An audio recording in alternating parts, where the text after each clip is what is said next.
Ola, bos días, chicos. O conto de hoxe titúlase Un canguro polo Nadal. Un día, antes do Nadal, chegou un camión. Deixou unha caixa na varanda. Na caixa había unha tarxeta. Dicía así: Bo Nadal para Catarina, de parte do tío Dingo. Oxalá este chea de lambetadas, dixo Catarina. Na parte superior da caixa había un pequeno portelo.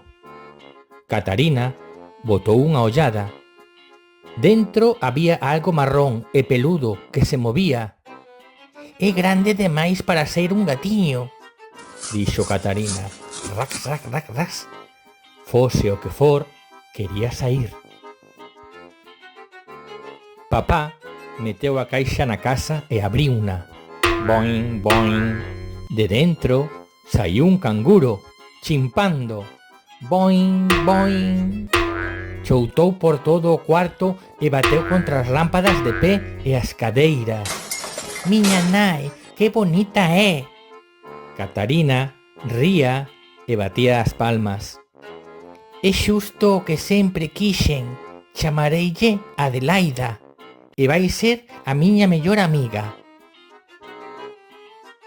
Catarina colleu o seu cepillo e repasou o pelo castaño e brillante de Adelaida, desde a punta das orellas ata o final do rabo longo e rebuldeiro.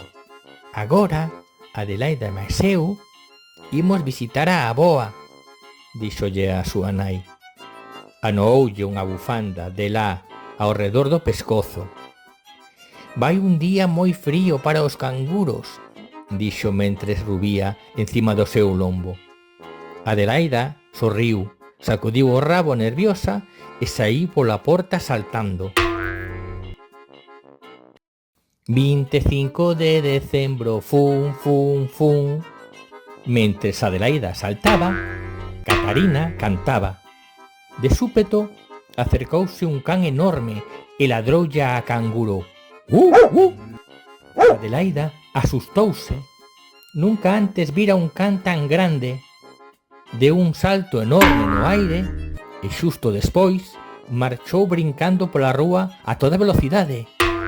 Non vayas tan rápido, Adelaida, dixo Catarina, pero estaba demasiado aterrecida para reducir a velocidade.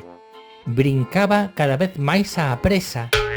Chimpaba por riba das cabezas da xente. Acabaron no medio da estrada. Os coches tocaban as bucinas, os freos chiaban e os policías berraban.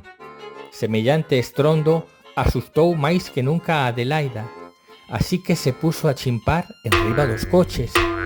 Catarina colocoulle os brazos arredor do pescozo e agarrouse forte.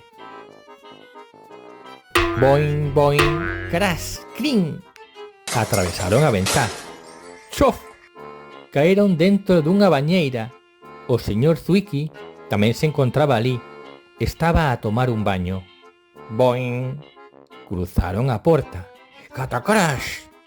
Acabaron xusto en riba da mesa do comedor da señora Zwicky. Boing, boing, clink, clash! Saíron pola ventá. Catarina tiña puré de patacas nas orellas e preve no pelo. Adelaida, Adelaida, por favor, vai máis a modo, implorou. Pero Adelaida non podía, estaba asustada demais. Boing, boing, recontra boing. Foron parar a un ultramarinos. Catacrash, crash. O deterxente en pó e o leite con chocolate voaban en todas as direccións. As latas de conservas rodaban polo chan e os chourizos chegaban ata o teito. Catarina estaba a piques de dicir: lamentámolo moitísimo. Pero o contido dos botes que se abriran e as galletas esfareladas entraronlle voando na boca e non puido dicir nin chío. Boing, boing. Disparadas cruzaron a panadería. Adelaida saiu cunha torta por sombreiro e unhas rosquillas metidas no rabo. Poing. dun chouto pasaron da panadería á tenda de xoguetes. Adelaida aterrou nuns patíns e... ¡fiu! Patinando pasou entre os xogos de damas e os trens eléctricos. ¡Pumba! Todas as bonecas falantes caeron de cabeza e os osos de peluche mesturáronse con camións abatibles. ¡Zumba! Saíron patinando tan rápido da tenda de xoguetes que a pouco máis Catarina cae. «Adelaida, Adelaida», dixo Catarina bruscamente, «debes ir máis a modo e comportarte como unha dama».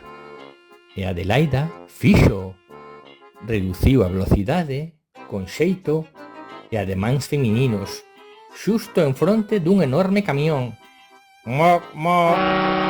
O conductor fixo tronar a bucina e do salto que pegou, Adelaida casi deixa a pela atrás. Outra vez tiña medo.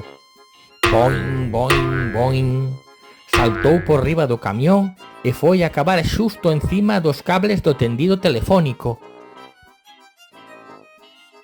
Boing, boing, recontra boing. Patinou polos cables como a un páxaro asustado. Fixo que todas as chamadas se oísen a saltiños. Hola, boing, mamá, boing. Podo, boing. Ir ao cine, boing. Con Xurxo. Sí, boing. Podes, boing. Ir con Xurxo, boing. Aí está a casa da aboa, sinalou Catarina. Hai que ir máis a modo, temos que parar e facerlle unha visita. Boing, boing, recontra boing. Pasou por riba das vacas, polo medio dos porcos e... chof! Foi dar cos pés xusto no medio dunha gran cazola de crema de caramelo que estaba a refriar na varanda da casa. E, alejó, alá foi enriba do vello automóvil eléctrico da aboa, que tiña asentos de feltro e cortinas azuis nas fiestras. A aboa saiu correndo da casa. «Miña naiciña querida», dixo, «que estades a facer enriba do meu coche, Catarina? E tamén caestes na miña crema de caramelo». «A que caeu no caramelo non fun eu, foi Adelaida, asustouse cas bucinas dos camións». Tratou de convencer a Adelaida para que baixase, pero non podía moverse. «Está pegada ao teito», dixo Catarina. «Ten os pés emboutados de caramelo». «Quizais sexa mellor así», dixo a aboa. «Agora poderemos levala a casa e xa non se meterá en máis leas». Non fora moi lonxe cando un camión grande tocou a bucina. Adelaida chiou co medo e comezou a saltar. Malia estar pegada ao teito. Axiña, o coche empezou a sacudirse e a botar. «Por favor, Adelaida, detente», exclamou a aboa. Pero Adelaida estaba demasiado asustada. Saltou máis forte e máis alto e o coche con ela. Todos deixaban o que levaban nas mans e corrían. Ninguén vira nunca un automóvil dando chimpos pola rúa. Asustaba a xente. Tamén asustaba a aboa e a Catarina. «Filliña, espero non perder o control», dixo a aboa. Pasaron como alóstregos entre policías e taxis. Choutaron sobre caixas do correo e bocas de auga. E a aboa conduciu todo o camiño ata a casa de Catarina. Non bateu con nadiña de nada. Papá botou auga quente nos pés de Adelaida e fundiu o caramelo. A canguro entrou na casa dun chouto e deitouse no sofá cos pés no aire. Doíanlle as patiñas, estaba cansa. Catarina tapou a Adelaida cunha manta e deulle un bico de boas noites. «Oxalá Papá Noel lle traia unhas boas botas para os seus pés doridos e unhas follas de bidueiro para comer», dixo. E iso foi xusto o que Papá Noel lle trouxo a Adelaida. Unhas botas e follas de bidueiro. E que lle trouxo a Catarina? Un saltador para que nunca máis tivese que montar no lombo de Adelaida. Chao, ata a próxima.